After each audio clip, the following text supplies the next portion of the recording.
ಇತಿಹಾಸ ಬರೆದ ಹಳೆಯಲ್ಲಿ ಅಳಿಯದ ಇತಿಹಾಸ ಬರೆದ ಪ್ರಕಾಶ್ ಗಿರ್ಗೆ ಅದರಂತೆ ನಡೆದರು ನಡೆದಾಡುವುದಯ್ಯ.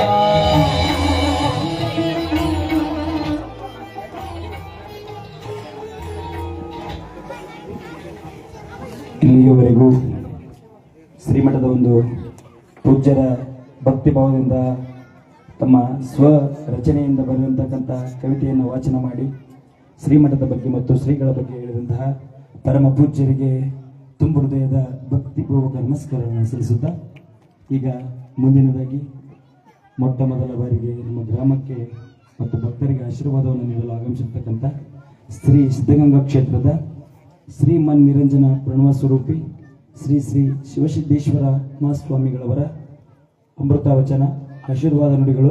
ದಯವಿಟ್ಟು ಎಲ್ಲರೂ ಶಾಂತ ಚಿತ್ತದಿಂದ ಆಶೀರ್ವಾದ ನುಡಿಗಳನ್ನು ಕೇಳಿ ಶ್ರೀಗಳ ಕೃಪೆಗೆ ಪಾತ್ರರಾಗೋಣ.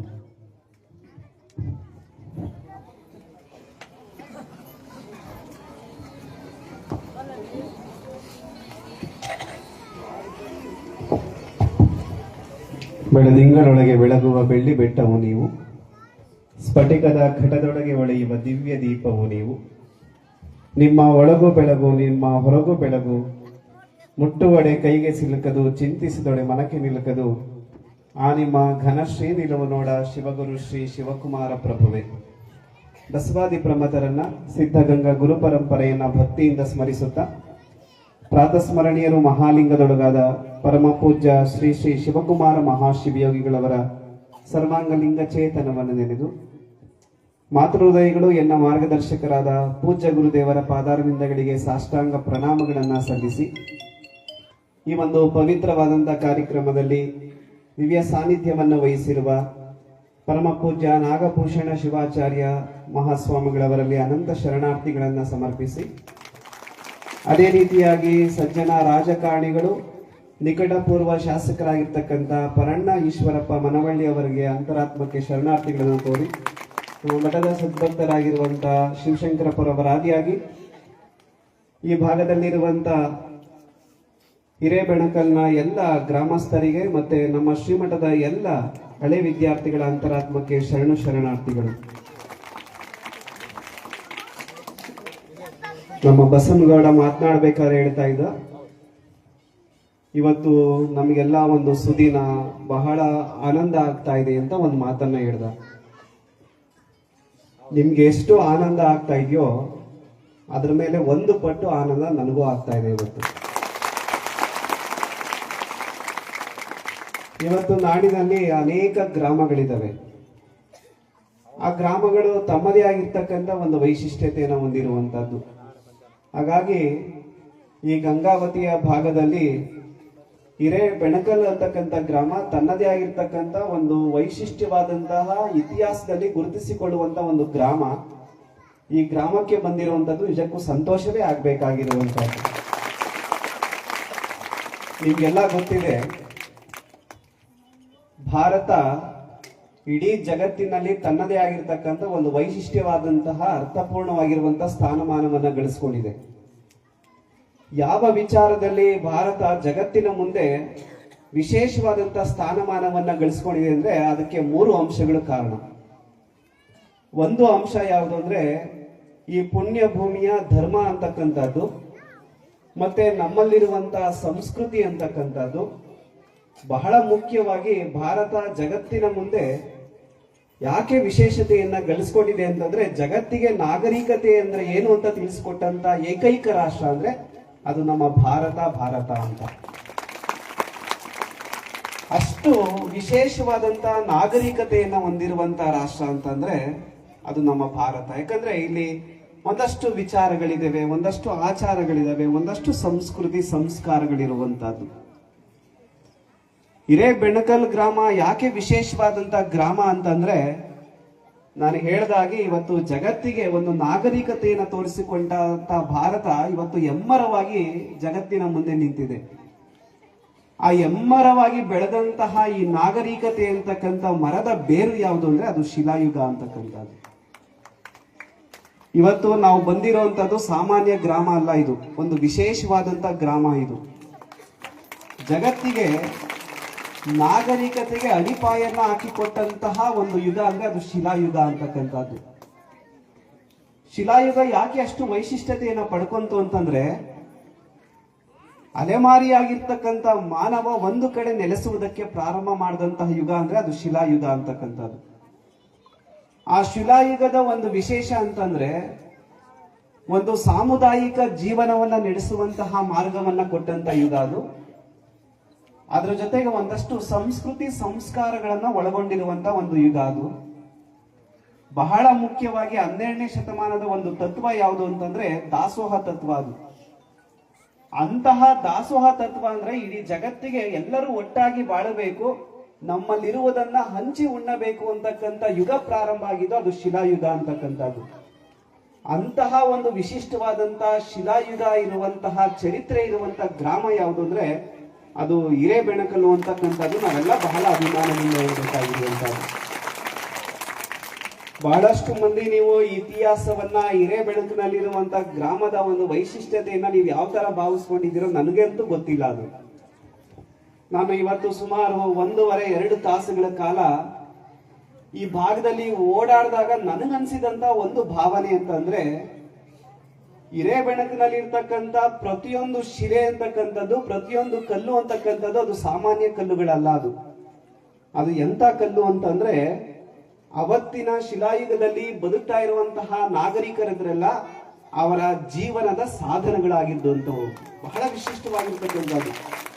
ಇವತ್ತು ಆಧುನಿಕವಾಗಿ ನಮಗೆ ಎಲ್ಲ ಉಪಕರಣಗಳಿದಾವೆ, ಆದ್ರೆ ಯಾವುದೇ ಉಪಕರಣಗಳಿಲ್ಲದೆ ಇರುವಂತಹ ಸಂದರ್ಭದಲ್ಲಿ, ಇನ್ನೂ ಸರಿಯಾಗಿ ನಮಗೆ ಲೋಹದ ಅವಲೋಕನ ಆಗದೆ ಇರುವಂತಹ ಸಂದರ್ಭದಲ್ಲಿ ಶಿಲೆಗಳನ್ನ ಸಮರ್ಪಕವಾಗಿ ಬಳಕೆ ಮಾಡಿದಂತಹ ಒಂದು ಗ್ರಾಮದಲ್ಲಿ ಆ ಕುರುಗಳನ್ನು ನೋಡಿದಾಗ ಅವತ್ತಿನ ಸನ್ನಿವೇಶ ಯಾವ ರೀತಿ ಆಗಿರ್ತಕ್ಕಂಥದ್ದು ಅಂತ ನನ್ನ ಕಲ್ಪನೆಗೆ ಬಹಳ ಅದೊಂದು ಆನಂದವನ್ನ ಕೊಟ್ಟದಂತ.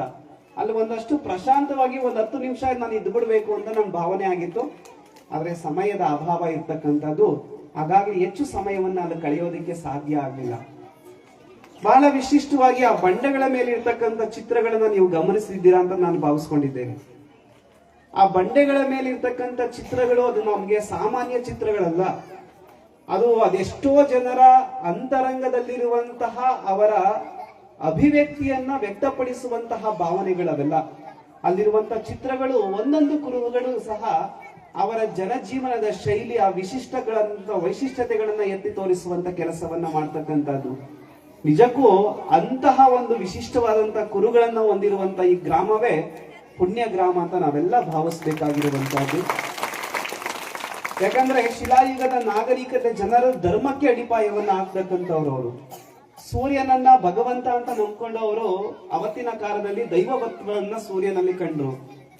ಮತ್ತೆ ಆಕಾಶವೇ ಸಾಕ್ಷಿ ಅಂತಕ್ಕಂಥ ಭಾವನೆಯನ್ನ ಇಟ್ಕೊಂಡು ಬಂದಂತ ಯುಗ ಅಂದ್ರೆ ಅದು ಶಿಲಾಯುಗ ಅಂತಕ್ಕಂಥದ್ದು. ಅದಕ್ಕೆ ಇಡೀ ನಾಗರಿಕತೆಗೆ ಒಂದು ಬೇರನ್ನ ಅಡಿಪಾಯವನ್ನ ಹಾಕೊಟ್ಟಂತಹ ಯುಗ ಅದು ಶಿಲಾಯುಗ ಅಂತಕ್ಕಂಥದ್ದು.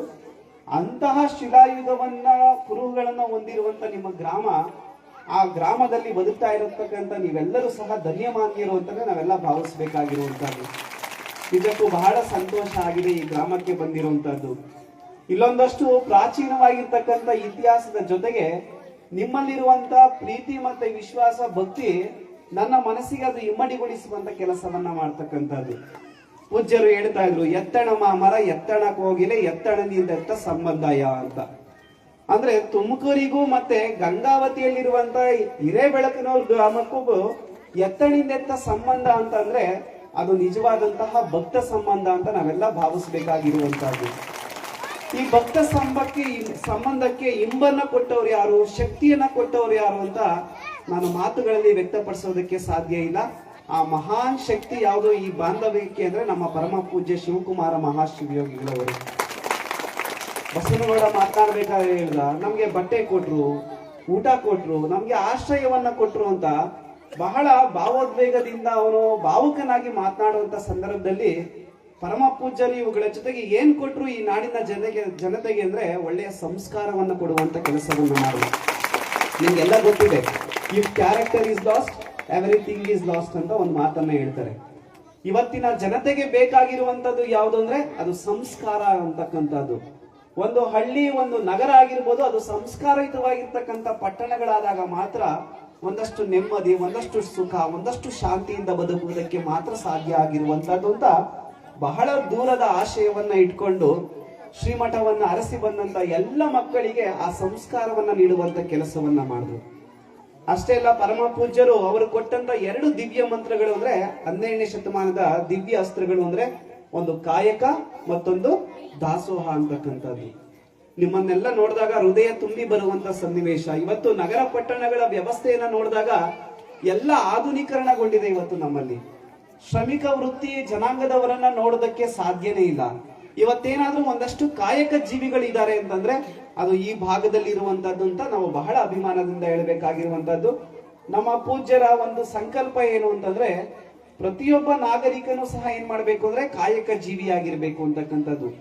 ತಾನು ಪ್ರಸಾದ ಮಾಡುವಂತದ್ದು ಅದು ಏನಾಗಿರ್ಬೇಕು ಅಂತಂದ್ರೆ ತಮ್ಮ ದುಡಿಮೆಯ ಶ್ರಮದ ಫಲದಿಂದ ಬರಬೇಕು ಅಂತಕ್ಕಂಥ ಒಂದು ಮಹತ್ತರವಾಗಿರ್ತಕ್ಕಂಥ ದಿವ್ಯ ಸಂದೇಶವನ್ನ ಈ ನಾಡಿಗೆ ಉಣಬಡಿಸುವಂತ ಕೆಲಸವನ್ನ ಮಾಡಿದ್ರು.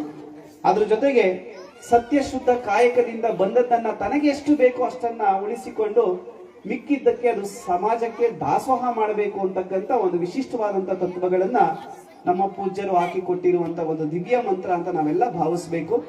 ಅಂತಹ ಒಂದು ಕಾಯಕ ಮತ್ತೆ ದಾಸೋಹ ಅಂತಕ್ಕಂಥ ತತ್ವದಲ್ಲಿ ಅಚಲವಾದಂತ ಒಂದು ನಂಬಿಕೆ, ಶ್ರದ್ಧೆಯನ್ನ ಇಟ್ಕೊಂಡಿರ್ತಕ್ಕಂಥ ಅನೇಕ ಗ್ರಾಮಗಳಲ್ಲಿ ಈ ಗ್ರಾಮವೂ ಸಹ ಒಂದಾಗಿರುವಂತದ್ದು ನಿಜಕ್ಕೂ ಸಂತೋಷವನ್ನ ಉಂಟು ಮಾಡ್ತಾ ಇದೆ. ನಿಮ್ಮನ್ನೆಲ್ಲ ನೋಡಿದಾಗ ಅದು ಹೃದಯ ತುಂಬಿ ಬರುವಂತ ಸನ್ನಿವೇಶ ಅಂತ ನಾನು ಭಾವಿಸ್ಕೊಂಡಿದ್ದೇನೆ. ಈ ಗ್ರಾಮದಲ್ಲಿ ನಮ್ಮ ಶ್ರೀಮಠದಲ್ಲಿ ಓದಿರುವಂತವರು ಮಂದಿ ಮಕ್ಕಳು ಕೇವಲ ಬೆರಳೆಣಿಕೆ ಮಂದಿ ಅಷ್ಟೇನೆ. ಸುಮಾರು ಒಂದು 6 ರಿಂದ 7 ವಿದ್ಯಾರ್ಥಿಗಳಷ್ಟೇ ಇರ್ಬೋದು. 6 ರಿಂದ 7 ವಿದ್ಯಾರ್ಥಿಗಳಷ್ಟೇ ನಮ್ಮ ಶ್ರೀಮಠದ ಆಶ್ರಯವನ್ನ ಪಡ್ಕೊಂಡಿರುವಂತದ್ದು. ಆದ್ರೆ ಇಲ್ಲಿಗೆ ಬಂದಾಗ ನನಗನ್ಸಿದ್ದು ಅಂತಂದ್ರೆ ಪ್ರತಿಯೊಬ್ಬರು ಎಲ್ಲ ನಮ್ಮ ಶ್ರೀಮಠದಲ್ಲಿ ಅಧ್ಯಯನ ಮಾಡಿರ್ಬೇಕು. ಅಂದ್ರೆ ನಮ್ಗೆಲ್ಲರೂ ಸಹ ಹಳೆ ವಿದ್ಯಾರ್ಥಿಗಳು ಅಂತಾನೆ ನಮಗೆ ಭಾವನೆಯನ್ನ ಬರ್ತಕ್ಕಂಥದ್ದು. ಬಸವಣ್ಣಗಳ ಒಂದು ಮಾತನ್ನ ಕೇಳ್ದ ನನಗೆ ಅಲ್ಲಿ ಬೆಟ್ಟದ ಮೇಲೆ ಇದ್ದಾಗ, ಬುದ್ಧಿ ನಮ್ಗೆಲ್ಲ ಸಿದ್ಧಗಂಗಾ ಮಠದಲ್ಲಿ ಓದಿರುವಂತವರೆಲ್ಲ ನಾವು ವಿದ್ಯಾರ್ಥಿಗಳು ಕೂತ್ಕೊಂಡು ಒಂದು ಗ್ರೂಪ್ ಫೋಟೋ ತೆಗೆಸ್ಕೊಂಡಿರ್ತೀವಿ ಅಂತಂದ್ರು. ನೋಡಿ, ಈಗಾಗಲೇ ಒಂದು ಗ್ರೂಪ್ ಫೋಟೋ ತೆಗೆಸ್ಕೊಂಡಿದೆ.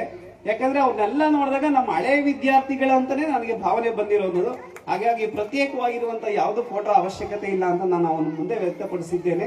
ಯಾಕಂದ್ರೆ ಅಷ್ಟು ಶ್ರದ್ಧೆ ಭಕ್ತಿಯನ್ನ ಇಟ್ಕೊಂಡಿರುವಂತದ್ದು ನೋಡಿದ್ರೆ ನಿಜಕ್ಕೂ ಅದು ಅವರ್ಣನೀಯವಾಗಿರ್ತಕ್ಕಂಥ ಒಂದು ಪದಗಳಲ್ಲಿ ಅದು ವ್ಯಕ್ತಪಡಿಸೋದಕ್ಕೆ ಸಾಧ್ಯ ಇಲ್ಲ.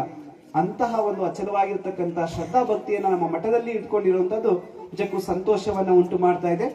ಇವತ್ತು ಈ ಗ್ರಾಮದ ಬಗ್ಗೆ ಹೇಳಬೇಕು ಅಂತಂದ್ರೆ ಇವತ್ತು ಒಂದು ಶಿಲಾಯುಗ, ಇಲ್ಲಿ ಶಿಲಾಯುಗಕ್ಕೆ ಸಂಬಂಧಪಟ್ಟಂತ ಒಂದು ಅನೇಕ ಕುರುಹುಗಳಿದಾವೆ ಅಂತಂದ್ರೆ ನಿಮ್ಮ ಗ್ರಾಮಸ್ಥರ ಕೊಡುಗೆನೂ ಸಹ ಅದು ಅಭಿಮಾನವನ್ನ ಪಡಬೇಕಾದಂತದ್ದು. ನಿಮ್ ಕೊಡುಗೆನೂ ಸಹ ಅಪಾರವಾಗಿರುವಂತಹದ್ದು. ನಾನು ಪ್ರಾರಂಭದಲ್ಲಿ ಈ ಭಾಗದಲ್ಲಿರುವಂತಹ ಒಂದಷ್ಟು ಕುರುಹುಗಳನ್ನ ಉಳಿಸುವಂತ ಕೆಲಸವನ್ನ ಮಾಡಿದಂತಹ ಕೀರ್ತಿ ಈ ಗ್ರಾಮಸ್ಥರಿಗೆ ಸಲ್ಲುವಂತಹದ್ದು. ಆ ನಿಟ್ಟಿನಲ್ಲಿ ನಾನು ಅನೇಕರನ್ನ ಸ್ಮರಣೆ ಮಾಡ್ಕೊಳ್ಬೇಕು. ಅದರಲ್ಲಿ ಪ್ರಮುಖವಾಗಿ ನಮ್ಮ ಚಂದ್ರಶೇಖರ ಕುಂಬಾರ್ ಅವರು ಎಲ್ಲಿದ್ದಾರೆ ಅಂತ,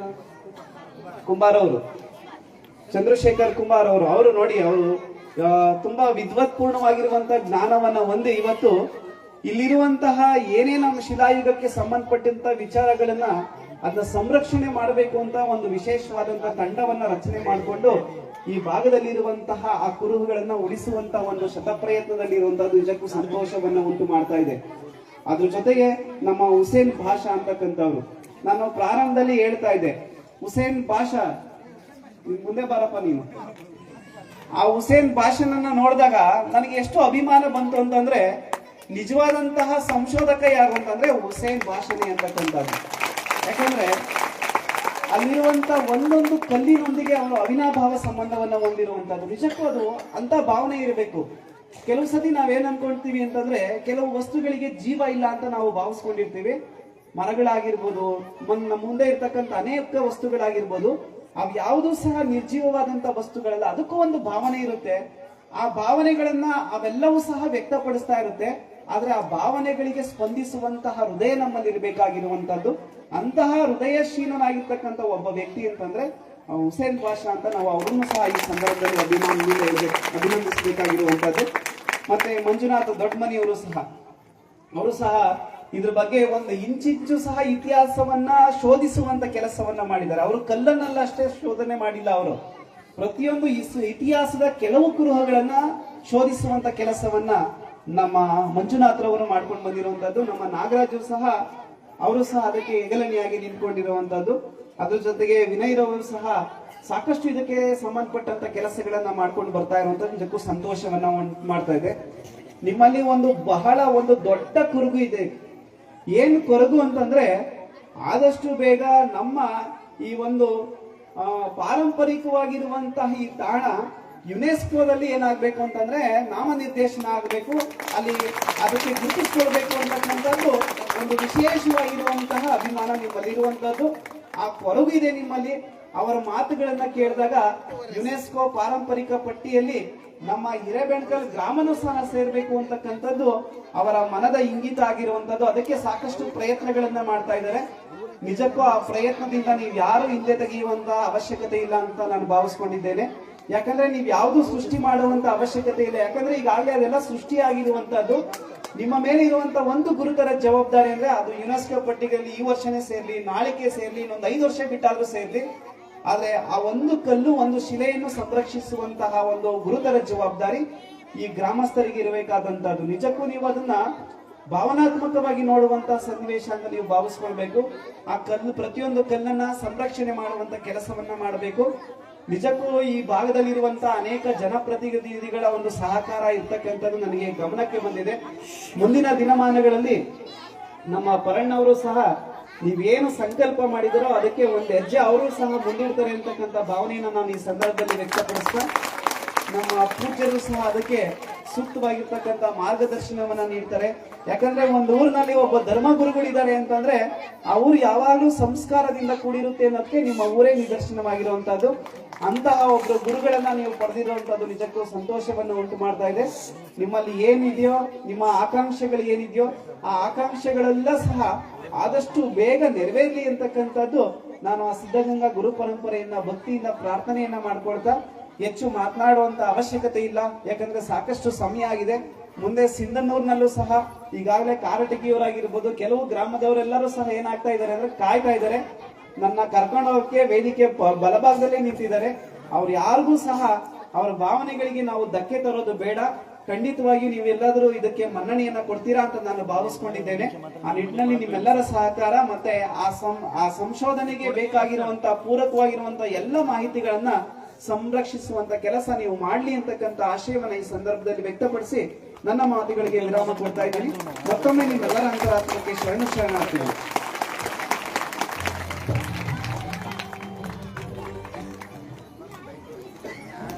ಪೂಜ್ಯರಿಗೆ ತುಂಬ ಹೃದಯದ ಧನ್ಯವಾದಗಳನ್ನು ತಿಳಿಸ್ತಾ,